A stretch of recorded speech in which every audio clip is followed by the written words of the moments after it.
Thank you, Representative Ann Allen Westbrook, for being available to answer questions about Senate Bill 204.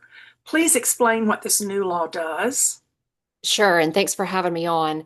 The ordinance, the underlying ordinance that the city of Savannah passed is really what is targeted by Senate Bill 204. And what we did in the city of Savannah is our mayor and council passed an ordinance that required people to lock their cars when they leave a firearm unattended in their car. So, in other words, conceal it from view so no one tries to smash your window to get to your firearm and lock your car. That's it. It was very simple, very common sense. Didn't, in Georgia, folks can take their guns many, many places.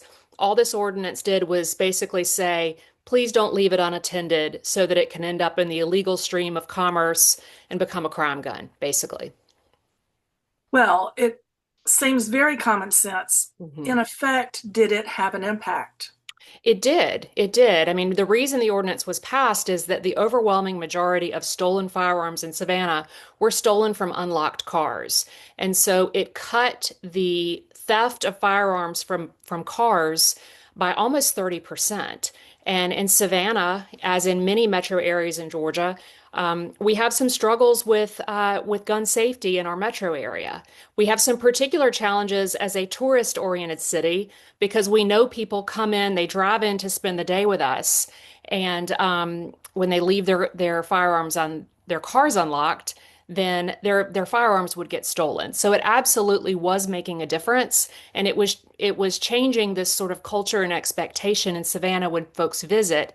They were starting to understand they needed to lock their cars so that they didn't leave our community less safe than they found it. Well, Republicans are typically in favor of reducing crime and allowing control at the local level. Yet this bill seems to be a Republican middle finger to the blue city of Savannah. Your thoughts?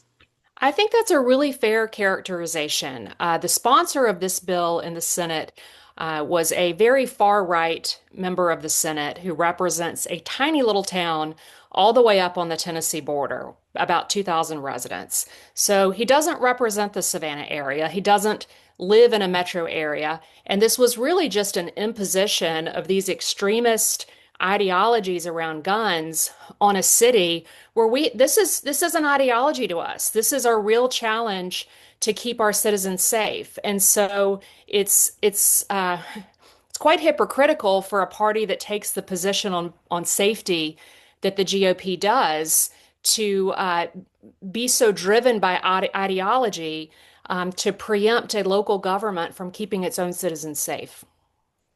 Well, to become law, the bill needs the signature of Governor Brian Kemp, who has a well-deserved nickname of Governor Shotgun arising from campaign ads during his first gubernatorial campaign. Do you encourage phone calls to the governor's office, which is, by the way, 404-656-1776? Absolutely. That is the action that folks can take now if they are as um, concerned about this as we are in the city of Savannah. We are encouraging folks to engage with the governor in that way and to try to stop this with a veto. Now, this vote was along party lines. How important is it for Democrats to flip the House? I cannot overstate the importance of flipping the House, particularly on the issue of gun safety. There are moderates, at least folks who identify as moderates, within the Georgia GOP in the House, but you did not see them vote against this extremist bill. They fell in line because their party has sided with extremists on this issue rather than what regular Georgians want them to do. So as much as I would like to see this be a bipartisan issue, it just simply isn't right now. The Democrats are the only party standing up to this issue for the safety of Georgians. Thank you so much for your valuable perspective, Representative Westbrook. We at WinList appreciate your service and longtime advocacy to protect and promote sensible gun safety measures which would make all Georgia families safer. Thank you. Thank you for having me.